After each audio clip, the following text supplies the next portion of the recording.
twabahamagaye kugira ngo tubashikirize aho tugejeje kurwanya ikiza coronavirus. Nkuko mubizi nyecubara mukuru w'icacu Burundi yarashikirije yuko urugamba rwo kurwanya coronavirus kirendakira sinandura kandi sinandukiza coronavirus rurabandanya na cane cane hagati mu gihugu mugabo dushimikiye cane ku mbibe z'igihugu. Rero twagire tubashikirize yuko inyuma yaho dutangiye icegeranyo c'amezi 3 kwari kwezi kw'indwi, k'umunani no kw'icenda, murumva yuko kwezi kw'icumi, kw'icumi na rimwe no kwa 12 turiko turakwiza amezi 2 tubandanya urwo rugamba. Rero murazi yuko ikibuga c'indege cuguruwe kambere naho usanzwe ducisha ibidandazwa ariko rero n'abandi bazanana imugina canke bazanana muri Ruyigi na Cankuzo abo bose turabapima. Rero twabonye yuko muri aya mezi 2 tumaze kuronka abagwayi batari bake mugabo 90 ibice birenga 95% bakaba baza bava hanze. Rero cyo gituma twashimye gushikiriza abarundi kandi abanyamahanga baba mu Burundi ibi bikurikira yuko amasertifika yerekana yuko umuntu agwaye cyangwa atagwaye coronavirus ku bantu binjira mu gihugu canke baje hanze atangwa n'ikigo INSP, kandi tugasaba abene gihugu nabo bose bafata ingendo kubera yuko twabonye ko abantu benshi bagenda hanze bigasaba tubaje dusanga abakozi bo muri INSP birasa n'ibiko birabagora. Dusaba yuko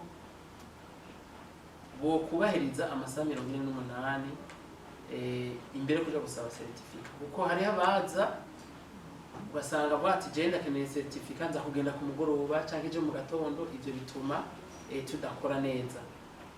Aha rero turamenyesha abene gihugu yuko bategerezwa kuza kuko tubaha certificate imara amasaha 72 byumvikana yuko rero amasaha 48 ari ubwo kwitegura kugira ngo dufashanye ibanze basha bagenda ku mugoroba cyangwa basha bagenda bukeye, basanga biri kubirorohereza abakozi baba muri NSP bategezwa gukoresha ubuhinga bize kugira ngo batange ama certificate ameze neza.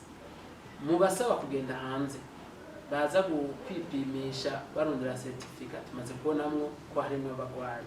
Cyo gituma twadeze dufata ingingo yuko abo bose bazoja gusaba urupapuro cyangwa kwipimisha muri NSP bateza kugenda bambaye mask, kugira ngo twabonye yuko aho tuba twabicaritse ko dushobora gusangamwo harimo umwe canke babiri bagwaye coronavirus. Ivyo bizofasha kugira ngo twese tugume twikingira kandi dukingira abandi.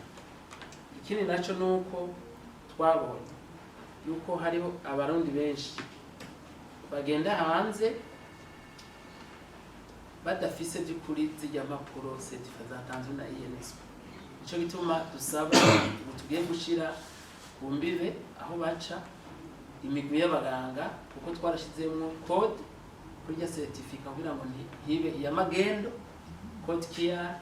Rero turafise directeur mu Android, umuntu wese dusaba yuko imbere yuko asohoka teza kwereka abaganga tuzoba twashize kugira aba verify babone yuko iyo certificate ari yo koko. Tugize imbizi tubona yuko hariho kutumvikana cyangwa kugorana aho umuntu ashika mu gihugu ashaka ubwo nyene ngo nibamuhe ibipimo rezilita agende muhira, bumve neza ko ari ku neza yabo n'imiryango.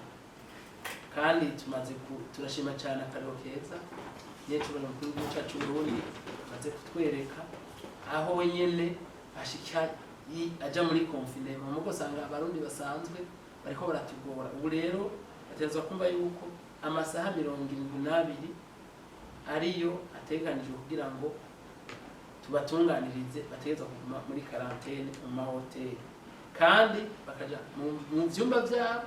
Turamutse kubona yuko rimwe na rimwe hari tubasanga hanze.